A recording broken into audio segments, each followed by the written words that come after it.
Oh yo tout le monde, j'espère que vous allez bien. Aujourd'hui, on va voir les liens qui existent entre Naruto et Hunter x Hunter.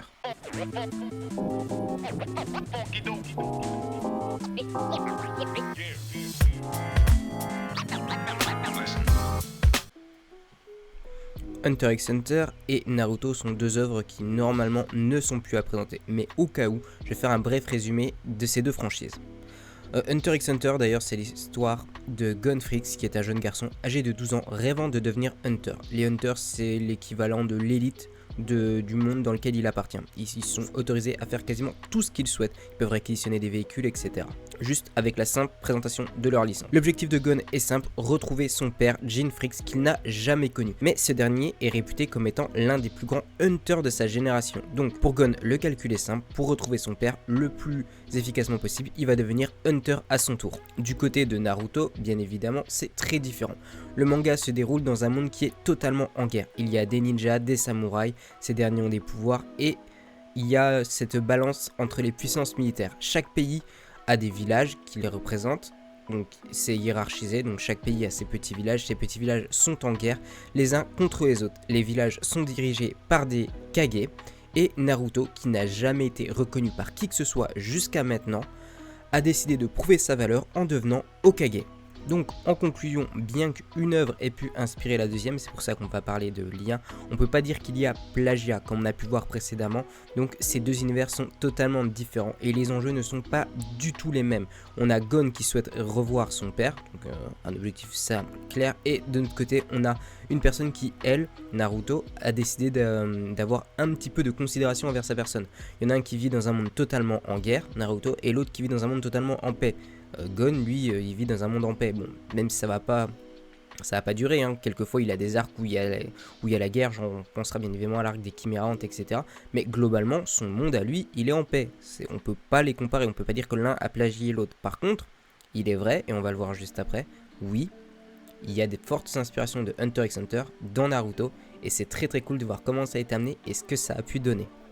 Dans un premier temps, on va bien évidemment devoir parler du lien très étroit qu'il y a entre l'examen Chunin et l'examen Hunter. Dans les deux cas, ce sont des examens, mais on a le même déroulé. Chez Hunter x Hunter, on doit dérober un badge dans un premier temps. Chez l'examen Chunin, qu'est-ce qu'on a ? On a l'épreuve des rouleaux. On doit récupérer des rouleaux. Donc, ça se déroule de la même façon et surtout, ça se finit de la même façon. À la fin, si vous êtes qualifié, que vous avez réussi à récupérer suffisamment de rouleaux ou de badges, dans un cas comme dans l'autre, vous avez le droit au petit 1v1. La différence notable, c'est que l'examen de Hunter se termine jusqu'à la fin du côté de Hunter x Hunter, ce qui n'est pas le cas dans Naruto parce que Orochimaru a décidé de Hagla, le troisième Hokage. Mais ça, c'est une autre histoire. L'un des autres liens qu'on peut faire entre Naruto et Hunter x Hunter se situe bien évidemment dans le clan Uchiwa avec le clan de Kurapika. Ces deux clans bénéficient d'une particularité au niveau de leur pupille. Exactement, le clan de Kurapika est le premier à avoir mis en place ce système de pupilles. Comme vous pouvez le voir là actuellement, j'ai des pupilles rouges. Et bien justement, c'est dans Hunter x Hunter qu'on a vu ça en premier. Et d'ailleurs, le mangaka dans Naruto a dit qu'il s'était bel et bien inspiré de Hunter x Hunter. Et donc, on a vraiment le même arc narratif, mais pas travaillé de la même façon. Dans Hunter x Hunter, du coup, certes, ils ont des jutsu héréditaires, comme avec les Uchiwa. Et on a un clan. Ce clan se fait massacrer, ce qui fait qu'à la fin, il n'y a qu'un seul survivant, Kurapika, qui décide de se venger. Bon, Kurapika, son clan s'est fait exterminer principalement par la brigade fantôme, dont on reparlera un petit peu plus tard.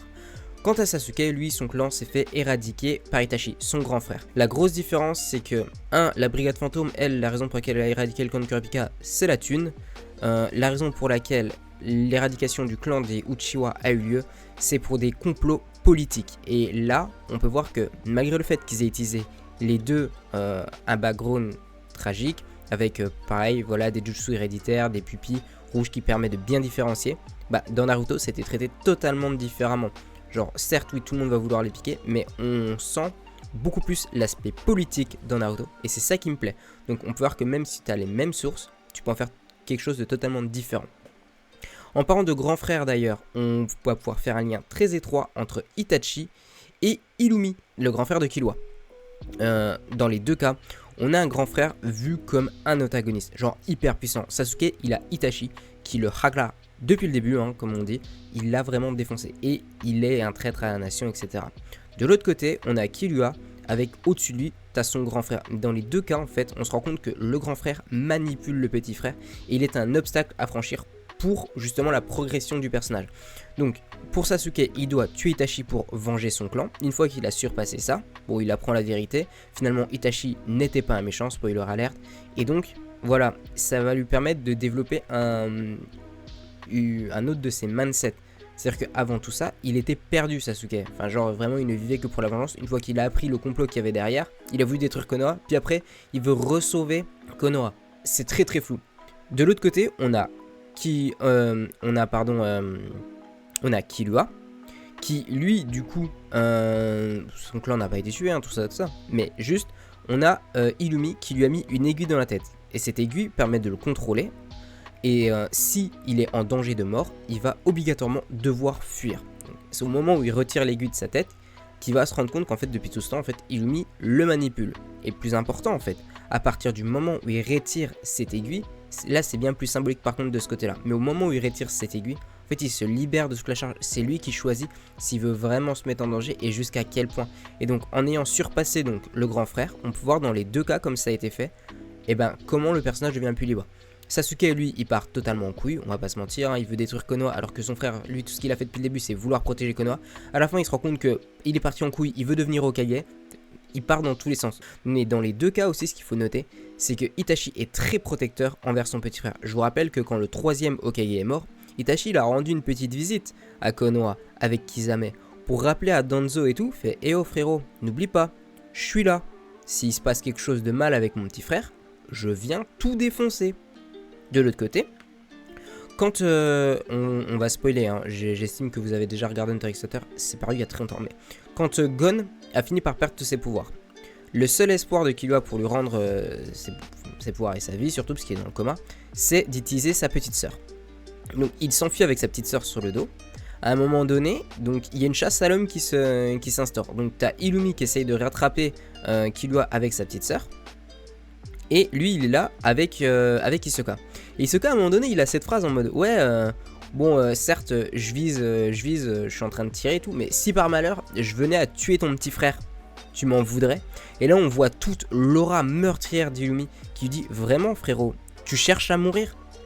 Alors, même si c'est l'obstacle, ça reste son grand frère et il tient particulièrement à son petit frère. Et dans ces deux cas, on peut les mettre en parallèle, Itachi et Illumi. L'autre point bien évidemment à aborder, hein, c'est la brigade fantôme et l'Akatsuki. Dans les deux cas, on a une organisation dite terroriste.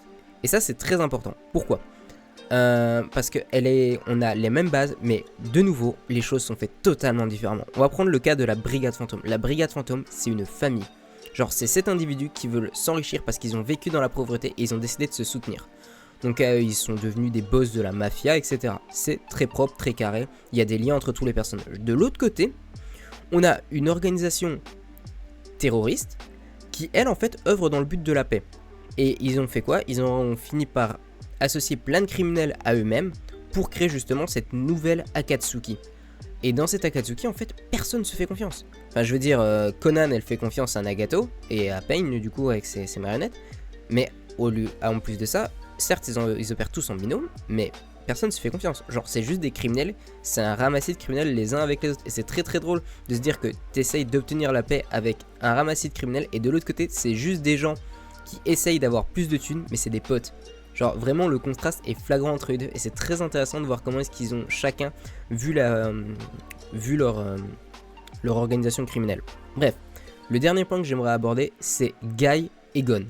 Alors celui-là, il est un petit peu plus flou pour certains, et ils vont pas forcément voir où je vais en venir. Mais si on se souvient bien, qu'est-ce qu'il a fait Guy contre Madara ? C'est très simple, il a presque ouvert la dernière porte, il a totalement surpassé Madara en termes de vitesse et de dégâts. Genre là, il était très très puissant et il était sur le point de le détruire. Bref, ce qu'il a fait surtout, ce qu'il faut bien retenir, c'est qu'il a repoussé les limites humaines pour augmenter son taijutsu au maximum de ses capacités. Et de l'autre côté, on a Gon qui a strictement fait la même chose en faisant quoi ? Bah justement, il a surpassé les capacités de son naine, il a grandi d'ailleurs, hein, il chope une forme extrêmement massif, extrêmement dangereux contre Pito. Et pareil, les deux, bah, ça a eu des répercussions totalement catastrophiques sur leur corps. Guy, bah lui, il peut plus utiliser ses jambes désormais. Et Gon, de l'autre côté, bah, après avoir utilisé autant de naines et avoir forcé son corps dans ses derniers retranchements, et ben il a fini dans le coma. Et son corps est dans un état catastrophique.